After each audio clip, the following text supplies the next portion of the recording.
Hello there everybody, it's HeroicLegend here. We are back with some more Master Duel content. When we last left off, I was showing you all my decks because That sounds wrong. I was showing you all the builds that I have for my current rotation of decks.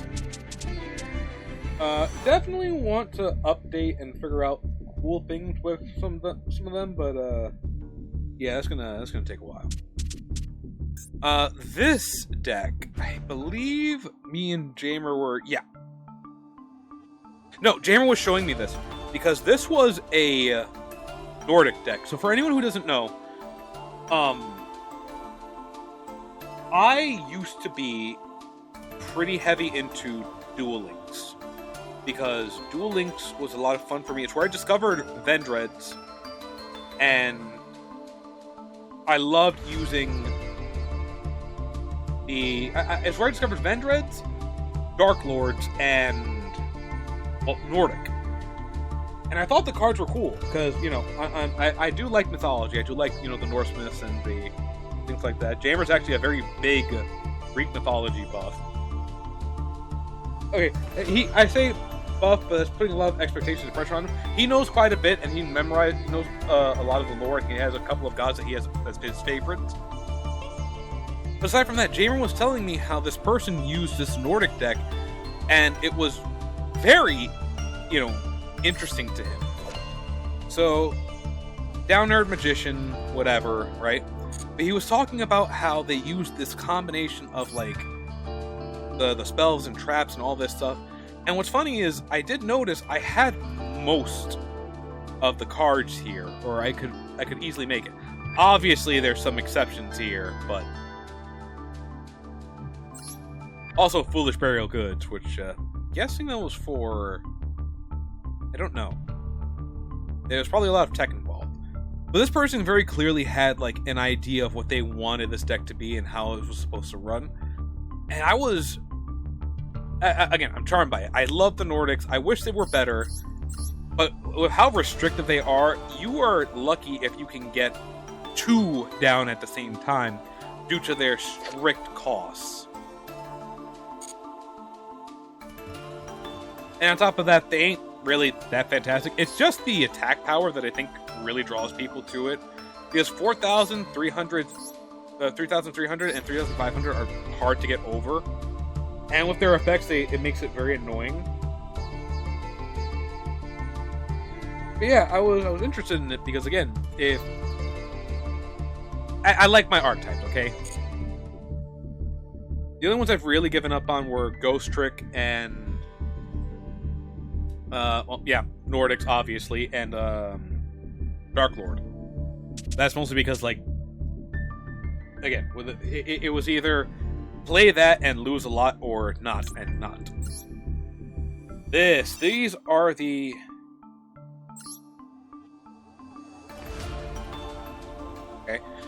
these are the Ashen cards, of which it's not that bad to get all of them. I put 3 up for each because if I'm going to go ham with this, I want to have 3 copies to be sure that if I need the extra one, if I feel like I'm losing more, if I just had one more copy of the Priestess, it would have been fine, you know. But yeah, I was curious as to how I could work and make this and pilot this. I don't have an idea yet because I haven't looked over the cards properly. It's been a while. Yeah, the Ashen cards I was really curious about how well they work, what I could do to make, what I could do with them, and of course, they are unique in that they're, you know, well, not that, but the whole pyro aspect, dark pyro. I know Bonfire works to search out the Priestess, the Shaman, everyone except for the Hero and the King. And I don't think Vidos counts. Right? I didn't auto-build this because I didn't want to see what the game was going to demand of me, and also I could probably guess they were going to be like, here's 3 copies of Bonfire and 3 copies of this other thing that fits in, but I don't care if it fits in like that. Again, the best way to use it is to do what I have been doing, and that's not only auto-build, but you pick and choose what you want to keep in. Yeah. So what I am currently decide to try making work if I were to do the action is I'd probably try to pair them with something that could play nice with them. And because they're dark, well, dark attribute, I can see a few things. Allure of Darkness, if you don't care about, throwing away one. There's actually a bunch of things that help out dark monsters and such. But yeah. That aside, these are what we got currently in Master Duel. I'm excited because, again, Dark Souls and Elden Ring inspiration, obviously. And also, just look at that art. Look at it. I have seen some ideas for plays and such, but again, at this point in time, 30, 60, 90, 120, 150, 180, 210, 240. Yeah. 24 URs I would need to dust to build this, which I am not doing anytime soon. We might go dusting before the end of this video, who knows. And then, of course, yes, I am that nerd. The gimmick puppet stuff that came out. Obviously, I wanted the gimmick puppet stuff. I didn't put my heart and soul into this. Jamer freaking got me these two off of one pull. One 10 pull. And he said, and I was like, oh, cool. So, while I did trash with 5 10 pulls, he thrives insanely well with 1. I don't get it. I think Konami hates me, just personally. I not that they hate all of us. I think they hate me personally. Like, oh, well, you gave up on dueling. You're gonna give up on this too. Go away. It's assault talking. I'm very bitter. Yeah. I admit, when I saw the videos that people were making on the new gimmick puppet stuff, I was very curious. I wanted to try it because, first off, gimmick puppet is funny. And a part of me that you guys may not know of is I do like Puppet Master-like imagery. The aesthetic's kind of fun for me. It's a very good thing for tragic characters, tragic cases. Like, oh, well, they wouldn't be like this if they weren't being controlled by that evil Puppet Master figure. Oh my goodness, stuff like that. And again, the whole control thing is always cool to me. And come on, you're telling me you see this thing hit the field, you're not laughing? It's Goofy. Look at him. It's a goofy guy. I'd honestly probably crap the bed if I saw that walking at me in the middle of the night, though. But yeah, I wanted to try out the gimmick puppet stuff because I know it's strong and I know it's good. It's the same thing with that I had with Momentum Aliens at one point. But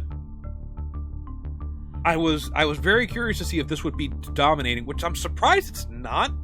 I guess it might just be hard to navigate this, or again, with things like Tenpai and all the other packs that have come out recently, maybe it's just too difficult. Who knows, but I know I need more to this. I might go look up the videos again. I might have to go save them and watch them, but yeah. Now, I haven't shown off a duel in a while, because I don't often PvP, unless there's an event.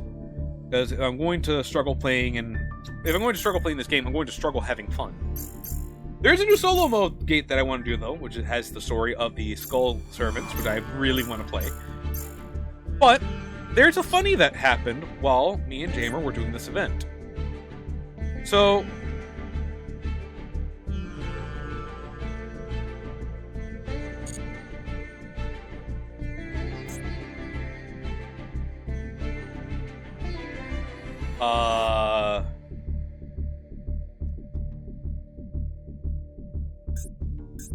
oh, this is how this looks now.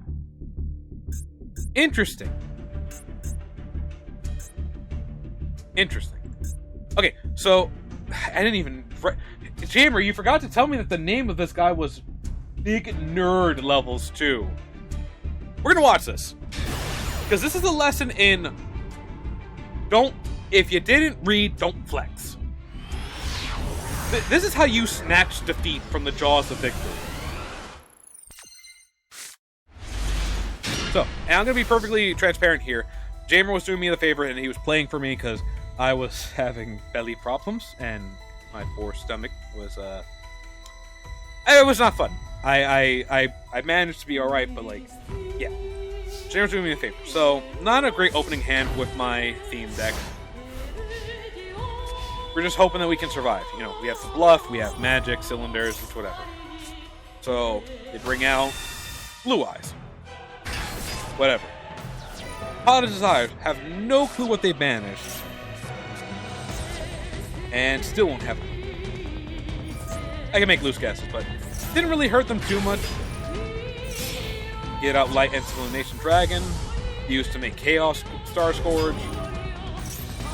Add a Blue Eyes. So you got my back. I didn't even know that Jamer was fighting hard. Oh, okay, that's how they got the extra attack points. Okay. So yeah, so let's look and see what they lost, right? So Morphing Jar did his morphing job, and he got rid of, well, funny enough, Ash Blossom, another White Stone, another Light End, one of the Blue Eyes down the grave, and opponent has lost another fusion deployment, which you probably wanted to keep. Right? So already I'm in a pickle, or rather Jamer's in a pickle.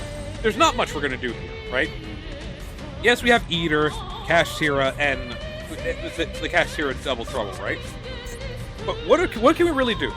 This thing has an effect that we don't care about. Same with this one. But there's really not much we can do. So we draw, change of heart. Okay. Pot of Extravagance. We unfortunately got rid of all our two best links from the deck, just to draw another Grand Convergence and Rise Heart. So, whatever. Dump the rest of the cards, get out Eater. Rise Heart effect. Big Eye. Our Blue Eyes. Change of Heart. Grab that. So, bing, bam, bop. Now, Jamer even admitted, and we both were discovering, it was a bad idea to leave Big Eye in attack position. Anyone with an iota of, like, game sense would know this isn't a real card, at least for what's going on right now. This is a bluff. This is a deceit. It's a ruse. It's a trick. I am trying to actively get you to think this is a problem when it's really not. Unless you need the effect. So we were like, it's whatever. We're probably gonna lose this one. So I'm curious why they're just not attacking. Again. Yeah, I'm gonna explain in a second. So, because all he really needed to do was take Light End and then boom, right? Right into Big Eye. See him? Poke right there. Bam, he's done. But he didn't do that. And I was just like, So he made the mistake of trying to get greedy by looking for things. So of course, Jamer punished with Imperm in the Imperm slot, because we have a target right here, right for the picking. So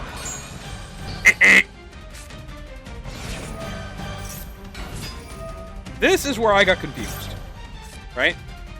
So I'm like, okay, that's weird. This was stronger and had a really good effect, because even if it lost the 500, it still had an extra 500 from the Abyss Blue Eyes. So I was like, what is he doing? I'm like, okay, yeah, he's trying to flex, right? Pop that back. Manage that. Boom. Fusions, which I thought was a little odd. Chaos Scourge again. And I'm like, no, okay, now I want you all to tell me, of this trio here, who needs to go? Now, Big Eye his only effect is detach one, take control. And mind you, it's a targeted control, so it's not one of the better controls. Eater goes, hey, you attack me, and here's the big problem. This is all they see at first. 100 attack and defense for each face-down advantage card, can't be attributed nor used as a fusion, synchro, or XYZ. he's a little nuisance, right? But that last one, people don't read. Now, had the situation been reversed, flipped, right? Now, obviously, he screwed himself over because Star Scourge was not more powerful than Big Eye or Blue Eyes. So, on that scale, yes, absolutely, he screwed himself over entirely because he wanted to flex. Had he just left out Light End or even used Dark End to make a card lose under attack and defense, he could have just had his own monster, like, pop one of the other ones and then did everything else.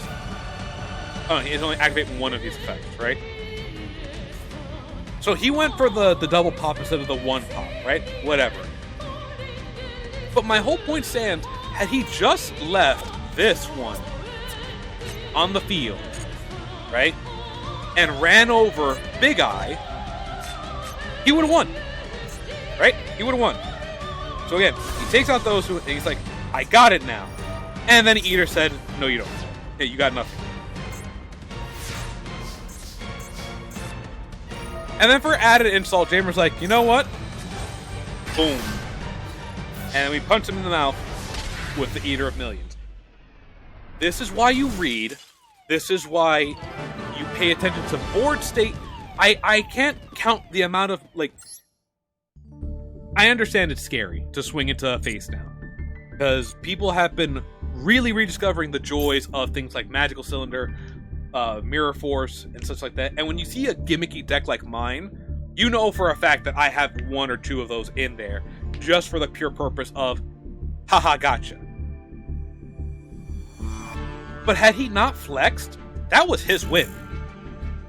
I don't know if he thought I had some magical card in hand that was going to let me gain 1,000 life points again as soon as I dropped to 0. But, and again, maybe it was a bot. Who knows? I cannot tell you for certain. I really can't. But he screwed over everything by trying to flex. I get doing homie drops is fun. But that's fun when you're with the homies. You know, if I'm playing against Jamer and I'm recording it for fun and we're just haha, giggly, laughy, fun brother time, you know, and I go, wait, Jay, homie drop? And he goes, but you owe me. I'm like, bet. You know. But I would never try to flex on him.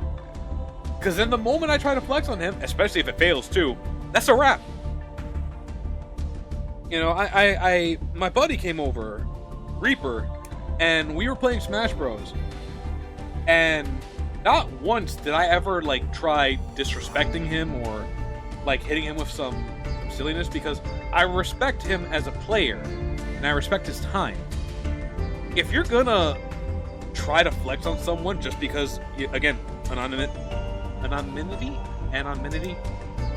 because I don't know what your face looks like. Forget the New Yorker that came out there for a second. If you're going to try disrespecting or flexing, you better have all the tools you need. It's why we scoop when we see that end board of just negates. Even if I could play through all the negates, what if I don't have an answer for it? I've effectively done nothing, because there are a lot of cards that have floating effects or graveyard effects, and at that point it's just I've effectively done nothing. You know, I genuinely don't get it. That was the last match I needed, too. That was the last one that was needed for me to finish the event. And I could just stop and not care until they gave, I don't know, they come out with more event missions, I guess. But I don't care, because it's annoying. It's annoying to see the same decks over and over.